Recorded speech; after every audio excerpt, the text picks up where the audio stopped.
আসসালামু আলাইকুম, আমি মোসাদ্দেকুর রহমান, প্লাজমা প্যারামেডিক্যাল ইনস্টিটিউটের সেকেন্ড ইয়ারের 310 বছরের একজন স্টুডেন্ট। আজকে আমি যে রোগটি নিয়ে কথা বলবো এটি মহিলাদের খুব কমন একটি রোগ। রোগটি হচ্ছে লিউকোরিয়া। আসলে আমরা জানি লিউকোরিয়াটা আসলে জিনিসটা কী।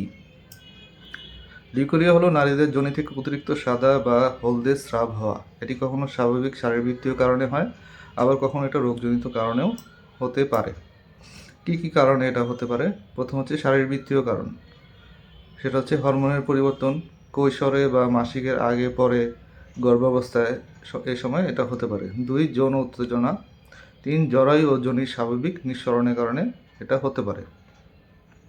2 নম্বর আছে প্যাথোলজিক্যাল রিজনস, যেটা হচ্ছে যোনি প্রদাহ, যেমন vaginitis, candida, Trichomonas bacterial vaginosis ইত্যাদি কারণে হতে পারে। সার্ভিসাইটিস হতে পারে, সার্ভিক্যাল ইনফেকশনের কারণে হতে পারে।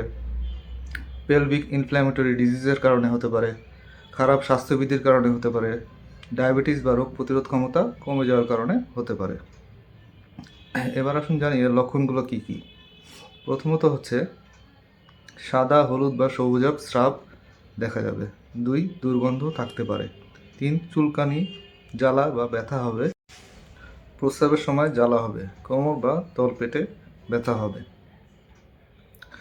এবার আসুন জানি এর চিকিৎসা কী। আগে সর্বপ্রথম কারণ হচ্ছে এটা চিকিৎসা কারণ অনুযায়ী নির্ণয় করে করতে হবে।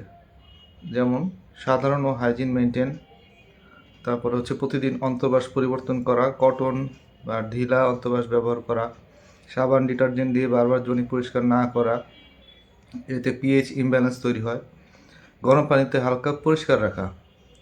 ওষুধ কজ অনুযায়ী দিতে হবে। প্রথমত ক্যান্ডিডা ইনফেকশনের ক্ষেত্রে বা ইস্ট ইনফেকশনের ক্ষেত্রে ক্লোট্রিমাজল পেসারি বা ক্রিম রাতে যোনির ভিতরে দিতে হবে। ফ্লুকোনাজল 150 mg সিঙ্গেল ডোজ দিতে হবে ওরাল।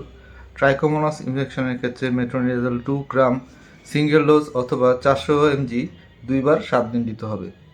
সেক্সুয়াল পার্টনারকেও একসাথে চিকিৎসা করতে হবে। ব্যাকটেরিয়াল ভ্যাজাইনোসিস যদি হয়, মেট্রোনিডাজল 500 mg 2 বার 7 দিন দিতে হবে।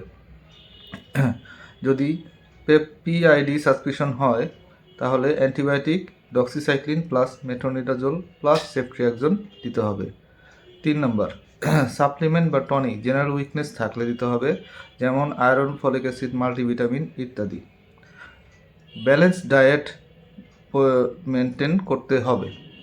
সতর্কতা, দীর্ঘদিন ধরে যদি স্রাব থাকে, বিশেষ করে রক্ত মেশানো বা দুর্গন্ধযুক্ত হলে সার্ভিক্যাল ক্যান্সার স্ক্রিনিং বা প্যাপ স্মিয়ার করতে হবে। ধন্যবাদ।